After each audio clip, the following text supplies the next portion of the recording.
my cabinets with some of the food. Actually, this stuff that was on the counter right now was actually in the pantry, and the shelf actually fell. So I guess I had too much on it.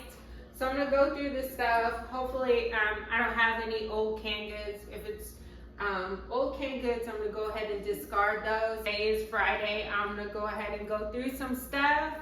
I do have a few errands to run. So, outfit of the day. My favorite t-shirt, it says, "Not today, Satan." Click. And I really mean that. I have blue jeans, which I got from Target about a year ago. The shirt is from Five Below, and the French manicure is courtesy of, what is it? Salon 2920. It's about 75 or 73 degrees here in Houston today. So if I don't have to wear shoes, I'm not gonna wear them. I'll throw on some sandals and keep it moving.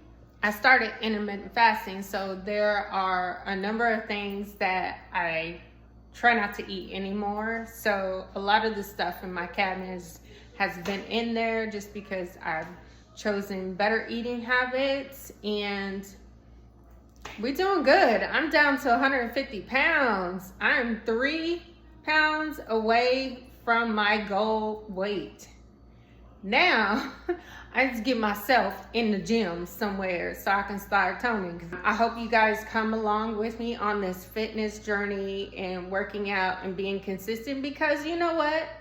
I am a woman who is not very consistent when it comes to working out. I did try the Dinga Step Challenge when she was doing it last year. I think the last time she did it was October, and it was like, I think it was 15,000 steps a day. And I did it. I can be honest, I was not consistent, but for the most part, every day, all around the office. And I think my average step per day was roughly around 9 to 10,000 steps a day. So yeah, I need an accountability partner. Of course, I tried the braids out again, and it did not work for me. I had 3 braids come out like the very next day, and 2 days after that, 2 more came out, and then was it Wednesday? Yeah, Wednesday evening, I have to wear my hair in the bun so that it's, you know, up and I look professional. Wednesday evening, when I took the bun down, I had 4 braids slip out as I took the bun down.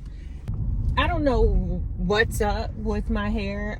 I do have a pretty soft texture hair, I've noticed, and I don't know if this is menopause or what, but my hair started shedding really bad after my last son. So my last child will be 12 this year, and after I had him, my hair used to be really full. I had big, beautiful curls. They weren't like super huge, but I had nice curls, and my hair was not crazy thick, but thick enough. And I'll insert a picture somewhere, either up here or down there. My hair was nice and full. It was very healthy.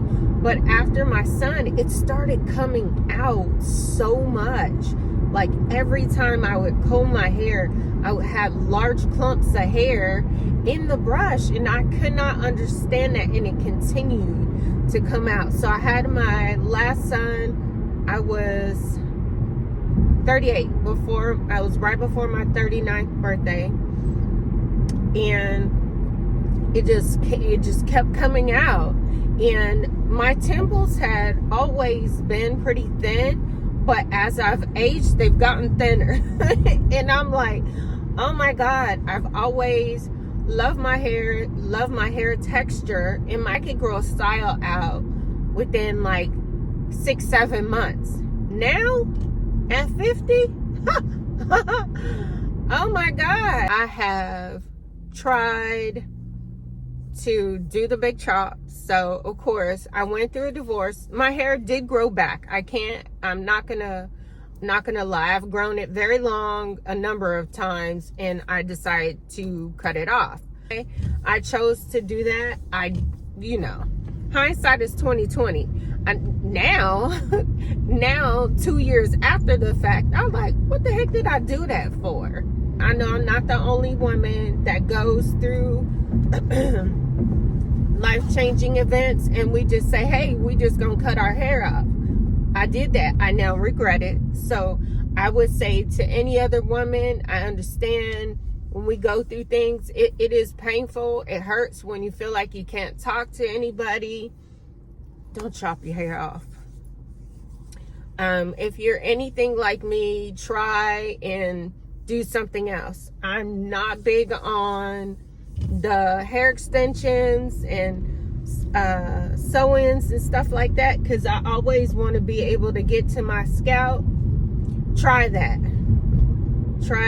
I myself have now decided, okay, maybe I can try, maybe not a sew-in, but maybe I'll try clip-ins and see how that works out. I tried the color. I did like it. I just didn't like the brassy notes in it. I know somebody else feels what I'm going through. I know you do. When you feel like you're trying your best to put yourself together, you're trying, even when you don't feel good on the inside, you're trying to keep yourself together.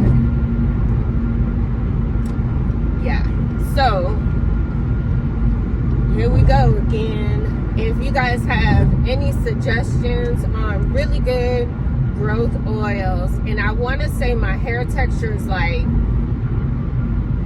I would say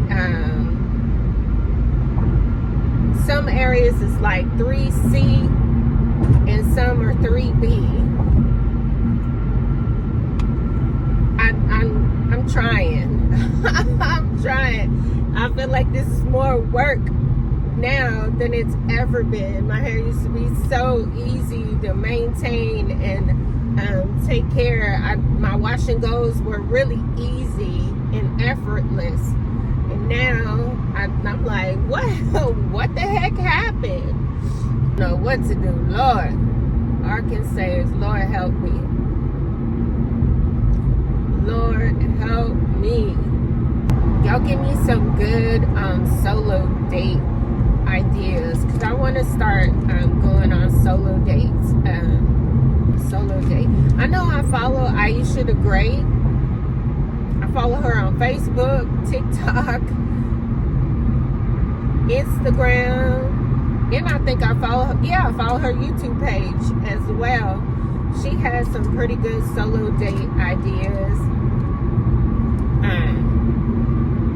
I think I'm still trying to get in or get comfortable with vlogging in public. I know sometimes people look at me crazy, like what the hell, but I want to get more comfortable with vlogging in public. I know we have a lot of content creators here in Houston as well.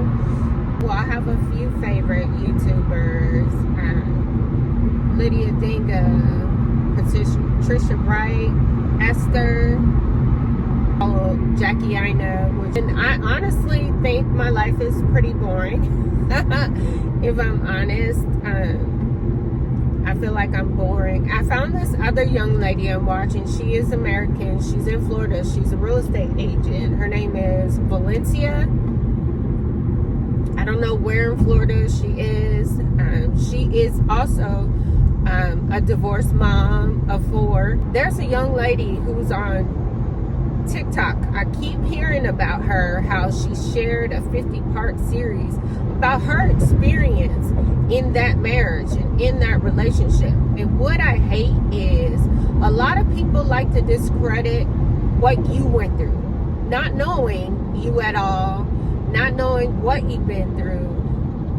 You can't discredit someone's feelings. You can't discredit what somebody's been through if you've never been through it or if you're not in that person's shoes. And so because we're in a climate where everybody is like, oh, this person is clout chasing or they're doing certain things for likes. Baby, let me tell you something. When you've gone through a traumatic experience in a relationship or you've gone through some sort of mental, verbal, and physical abuse, there's no need to make up stuff. So I am reluctant to share my story. There are some things that young lady shared in that story that were a little bit not totally similar, but when a person tries to manipulate you, and you want to believe that they're being honest, and you want to believe that this person really loves and cares for you, you look past that. I don't know why it's so hard for people to understand we as black women, we deserve to be loved. We want to be loved just as much as anybody else. And it doesn't matter whether, I heard she was saying people were talking about her weight and how she looked. Like that, come on. You guys, y'all got to grow up. Grow up. Looks are fading. You can look like the finest thing walking around, but if you're ugly on the inside, if your heart is ugly and torn and all that stuff on the inside, it don't matter what you look like on the outside, because everything that comes out of you is nasty. It's ugly. I'm sure that hurt her. It's not okay. And she could very well help other women avoid situations like that. I don't understand why we have such an issue with somebody sharing their story.